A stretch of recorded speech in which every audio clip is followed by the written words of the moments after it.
I felt the presence of someone standing next to me, off to the side. I asked who he was. He replied he was an ancestor. I asked if he was my grandfather. He said, no, far older. For some reason I asked if he was Atlantean. He replied, far older.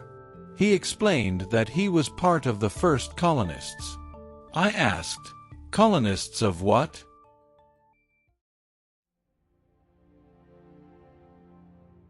Welcome to Let's Lift the Veil. If these testimonies touch you, help us spread the word. Like, comment, share, and subscribe. Every interaction helps these extraordinary voices be heard by as many people as possible. Keep sharing the light. Stay curious. Stay open. Let's lift the veil together.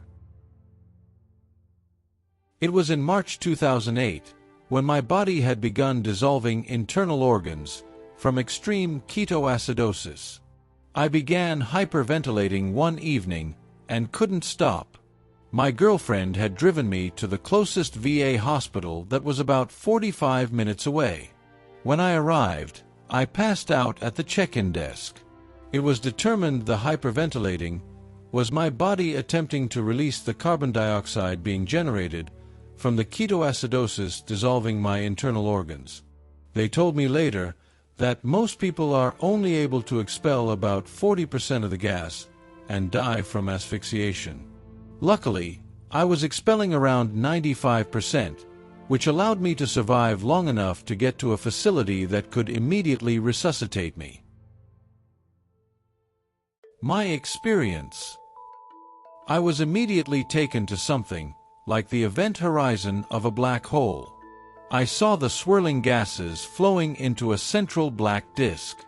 Around it was an accretion cloud that was distorted by the intense gravity of the object. It was exactly as you see from scientifically accurate images of what black holes would look like. There was an invisible path in front of me that led into the black hole. I was hesitant, as I knew it would be a one-way trip. While I was thinking about this, I got a sudden data dump into my brain. All knowledge in the universe was becoming available to me. All the questions I ever had in life were being answered. I felt contempt. Then, I felt peaceful, and all the anger I carried in life was gone. I was truly happy, and it felt wonderful. Now I was ready to go wherever this path was leading me. I felt the presence of someone standing next to me, off to the side. I asked who he was. He replied he was an ancestor. I asked if he was my grandfather. He said, no, far older. For some reason I asked if he was Atlantean. He replied, far older. He explained that he was part of the first colonists. I asked, colonists of what? He told me, Earth. I could kind of glimpse him from the sides of my vision. He was wearing a black suit, like a form-fitting suit with metal plating covering portions of it. It was brown in color with the metal portions looking coppery in appearance. He wore a helmet that almost looked like a stylized skull. I asked if I could see him. He told me that I hadn't reached full awareness yet. He said that although we are the same species, he comes from a humanity that evolved on another world.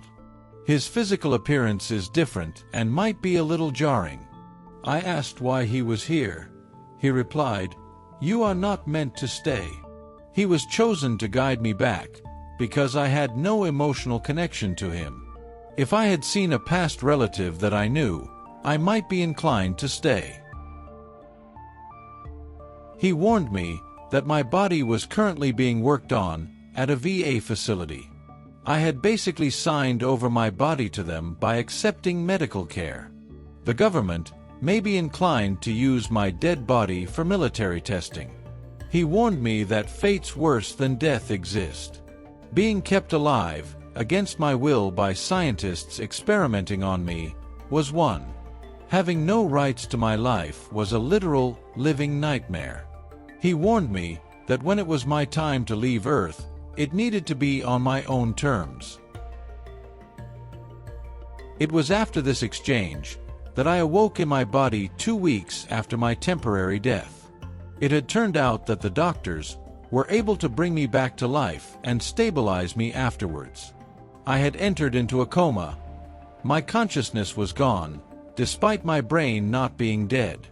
It was like I left behind a functional body with no software to run it. The doctors even told me it was as if my consciousness was somewhere else during this time.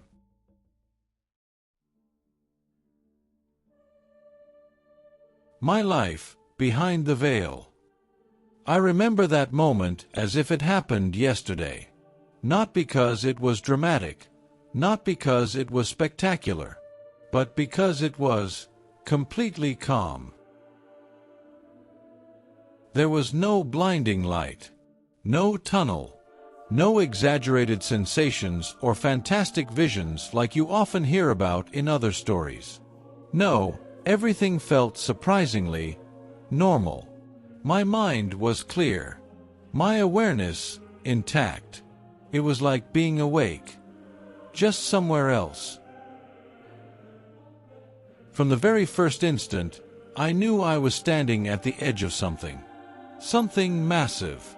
Something my human mind shouldn't have been able to comprehend. And yet, there I was, fully conscious, face to face with this colossal presence. I felt no pain, no fear. In fact, I think it was the first time in my life I had ever known such complete peace. Not just relief, not just a moment of happiness, but a state of pure peace, deep and infinite, as if every tension, every struggle, every wound I had carried through life had vanished. Then there was this presence. It didn't take me long to realize he was there for me. A strange being, familiar and unfamiliar at the same time. He said he was my ancestor. The very first. Not just a human relative, but a representative of a much older humanity. Another origin, another world. We exchanged thoughts, without voice, without words. It was a form of communication that felt complete, internal, natural, as if our thoughts were syncing. He spoke of my return, that it wasn't yet my time, and that he had been chosen to guide me back, precisely because I had no emotional connection to him. If I had seen someone I knew, I might have wanted to stay. But it wasn't a command, it was a decision. My decision. Accompanied by a warning, an eerie, almost disturbing one. That my body, having been left in the hands of institutions, might be repurposed. That even in death, humans could meet fates worse than death. Being kept alive against my will for experimentation, stripped of my autonomy, that was a nightmare in itself. Then something started downloading into me. Not knowledge I could describe with words, but a knowing. A total clarity about the universe, life, and consciousness itself. I understood everything. Absolutely everything. For a moment. But when I came back, it all faded. Like a dream slipping through your fingers as you wake up. And since that day, one question has haunted me. Was it real? I want to believe it was. I want to believe that what I experienced was more than a dying brain's illusion. But my rational mind, trained in psychology, pulls me toward doubt. Could it all have been constructed? An elaborate illusion from a mind at death's door? Still, something remains. The peace. If that's what awaits me after this life, then death holds no fear. It may even be a release.